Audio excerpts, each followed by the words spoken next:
This is One on One, a program hosted by African Press International, where we discuss political and social issues affecting our daily lives.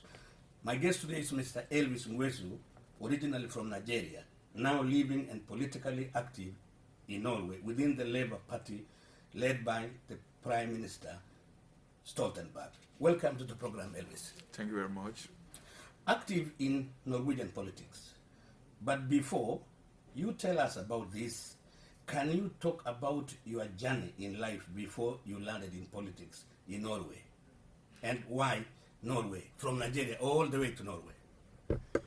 Yeah, career, my life journey, I think if we start to talk about it, we'll need several days. But all in all, it's been a very long migrational journey that has taken me from the Igbo lands of former Biafra in Nigeria, southeastern state, to the land of the midnight sun, Oslo, Norway, where I have now lived for 22 years. And I'm really enjoying it. I feel privileged. I have also, in a way, served my community, as you know, the African community, the diaspora community in different levels. And right now, I am an elected member of the Oslo Parliament. I like to call myself a councilman for the Labour Party, and I'm also the Labour Party leader of the county called the Søndre Nordstrand. Being a politician in a foreign country, I'm now thinking about new language, different traditions, cultures. How has all this been for you? You are now dealing with challenges and you are succeeding as a politician. Anyway, it is.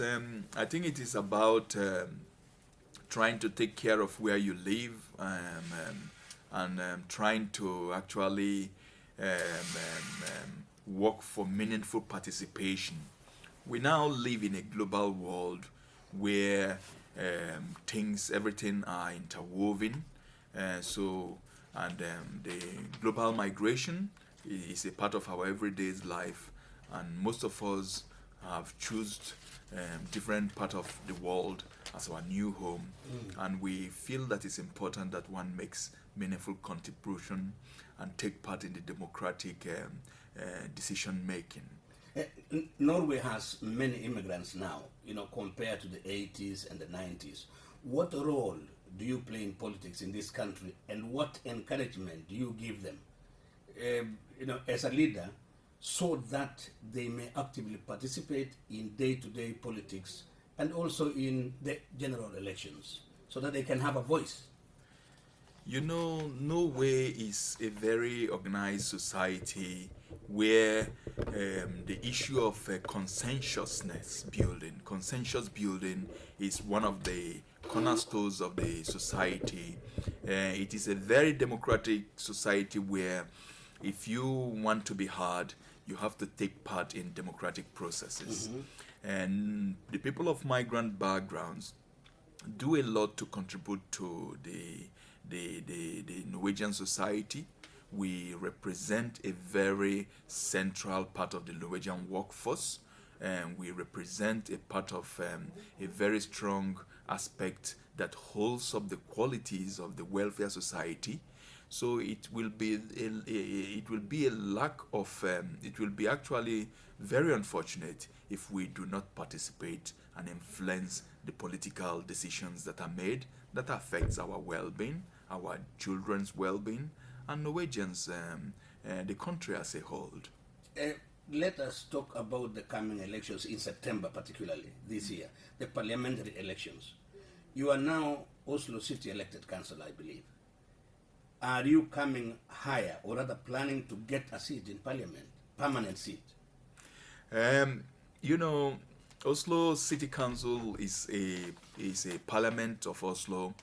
It is. I've just been elected, and I just won re-election, so I'm very satisfied with what I'm doing here.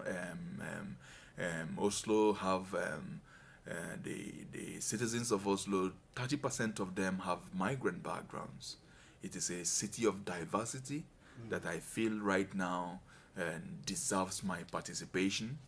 Having said that, I'm very poised and humbled to work for our parliamentary candidates because I feel that we have better hands, and I'm satisfied with what I'm doing in Do you Oslo. consider yourself representing the blacks in the Oslo Parliament? In the Oslo Parliament, I don't think any migrant can ascribe such rule to themselves. I am a Oslo politician.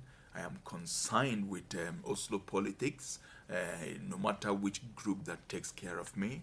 I'm a member of the Standing Committee on Health and Social Issues. So it is I went on election to stand for the downtrodden of Oslo, no matter which class, race, or creed.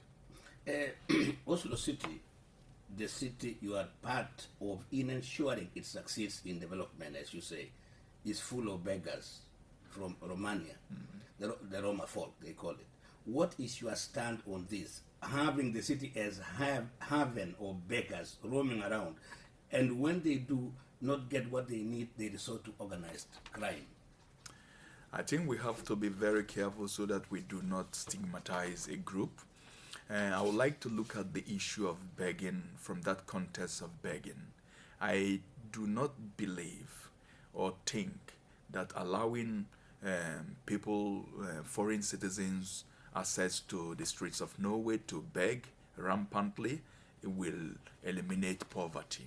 That is why as a city politician, I have taken the stand that the city should actually make it unlawful for people to beg, because we have social democratic welfare services to help people who are in need.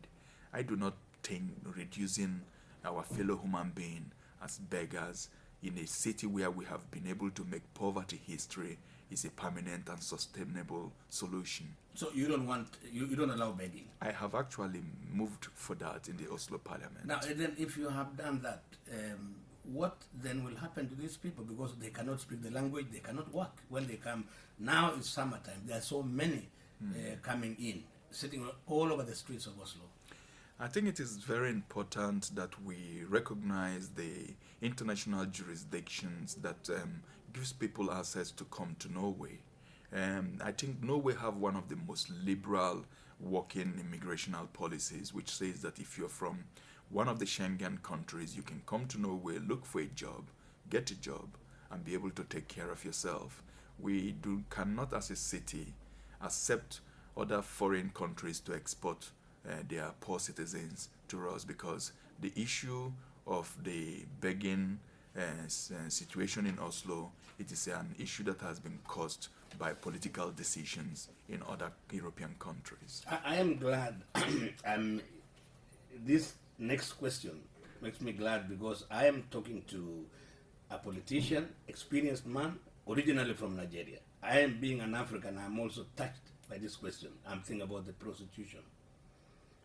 Let's turn to prostitution in the city of Oslo and the many other towns in Norway. There are prostitutes from Eastern European countries. There are prostitutes from Africa and mostly from Nigeria. Where you originate from? I have seen you in the media quoted, coming with the hot issues, and I'm very glad that I can take up this question with you. What are you doing about this epidemic as a politician with powers to propose changes, enact bylaws to prohibit prostitution from spreading? As an African, I stated, owing to the fact that having African female prostitutes roaming around the streets of Oslo, I feel, I have daughters also. They can be mistaken. Nobody knows who lives permanently here. Can you comment on this issue? It's a painful issue from my point of view as a journalist. First of all, I think it is a very complex issue. It is an issue of that has to do with marginalization of women. It is an issue of poverty, and I think none of us will. It does not help the issue if we stigmatize the ladies who sell sex, the commercial sex workers. And the Labour Party, we have passed a law that makes it unlawful to buy sex in Norway. But we also see the issue as from the sexist aspect of it. We also need to protect victims, women, some of them who might be victims of human trafficking. While we do that, it is also very important that we also protect our African Norwegians, our ladies, who have the right to parade the street and walk around the center of Oslo without being, suspected of being commercial sex workers. So it is a city that it is an issue that has to be handled with the balance and urgency and delicacy that it deserves.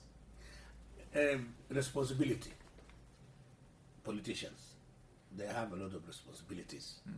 Although we know during election year in every country there's a lot of promises.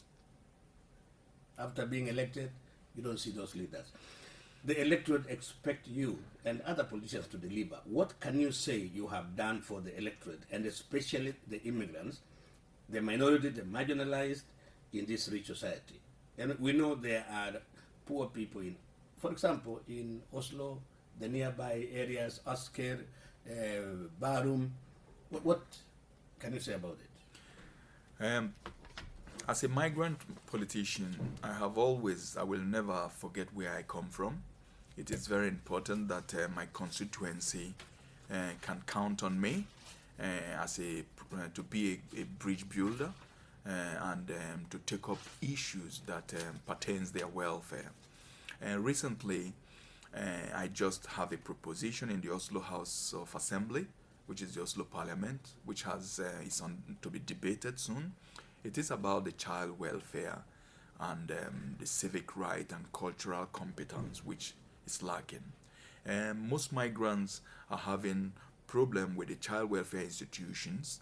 They feel that their rights are not properly taken care of. They feel that their way of bringing up children are often misunderstood. They feel that their basic human rights in the child welfare issues are often lacking. And based on this, I have come in with a private proposition which the Parliament has to debate and vote on. Remember that Oslo, as the center of a Norwegian migrational community, often sets a benchmark. Anything that is passed in Oslo often have a national repercussion. Being a capital city. So we feel that the way Norway practices the child welfare services today contravenes the United Nations Child Convention that says that if we should go in to protect a child, which we should do, from any foreign country or anybody, we should make sure that there has to be a continuity about the child's cultural identity, religion, language, food, and other things. And we do not believe that taking children away from migrants and spreading them to Norwegian families where these children miss their language, their religion, and culture, I don't think it is a way to protect the child.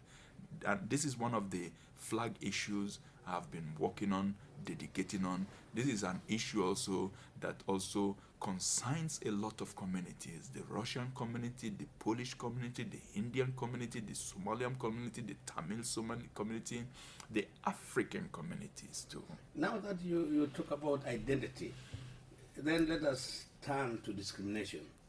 Talk to us about this rampant discrimination against immigrants in Norway, especially those from African continent. Here, I'm thinking about job discrimination, promotions not being considered even if they are qualified, and the struggle these people have to go through, to get rental houses owned by ethnic Norwegians. Leave alone this when they go out to have a nice time, nightclubs. Some of them are even refused to go in. The issue of structural racism is a very complex issue. It is something that we have to look at. It is also a global issue. And Norway do not have a monopoly when it comes to race discrimination. And we are doing a lot we can through advocacy, through jurisdictions, to actually see that we work for the rights and civic rights of migrants. When it comes to the police, we are also doing a lot to see that we attack the issue of racial profiling in the police. So these are issues that we are very concerned of, and I can tell you there is no parliamentary sessions where we do not, or I do not, try to emphasize on these issues. We all know that the youth of today are tomorrow's leaders. What are you doing now, or what do you plan to do in order to encourage young people to take up education seriously, so that they may achieve set goals and take up important leadership roles in this country? Let us say, emulate what you are doing now. In this level, I do not have any doubt that we are on the right path. Today, our higher education institutions in Norway are filled up with our young, bright people taking higher educations. Actually, we dominate a lot of sectors, both the legal, the medicine, in the field of medicine. So I can assure you that especially our girls and our boys are taking it. And on the other note too, a lot of our young people also are being very, very politically engaged. They are taking part. I am the leader of the Labour Party in Holmlia, where we have active and vibrant and bright young people that are Norwegians but that have migrant backgrounds. Because the time is chasing us, Elvis, I have two short questions. Talk to us about the youth and drugs, and asylum seekers and drugs, the refugees and the drugs. What is your party's initiative and goals to correct this menace, and what efforts do you put into it as an individual in order to limit the damage caused by drugs to these groups I've just mentioned? You see, it is very sad to see that most our young people from, especially our continent Africa, due to their quest for material gains, and allow themselves to be used by serious criminals in the issue of drug issue. But I feel that the Norwegian police have a very good overview of the situation and is tackling it on the community level. The community also creates forum, and we're taking up this issue. When it comes to our young people, I think we all have to participate. It takes grown-ups to build a village. So what we should do or continue to do is to create resilience-enhancing activities for our young people so that we can bring them in line, that is from those of them who might fall victims or to the issue of drug abuse. We have 30 seconds. Finally, now that this is an election year, what message do you have to the voters in a form of encouragement that may cause them to turn up in large numbers and vote? The issue that every foreigner that has a vote should use them, because the Norwegian Conservative Party, led by Anna Solberg, will only give us privatization and austerity. And that will not go well for foreigners, first and foremost. Now you're talking about the right-wing parties? Yes, the right-wing parties. If they win, all their message is privatization and austerity. So it is important that foreigners goes out in mass to vote for stability and growth, continuous stability and growth, and vote for Jens Stoltenberg. Thank you, Mr. Nwosu, for enabling this interview to take place, and we wish you well in your political career and the coming elections. Thank you very much, Mr. Sukuri.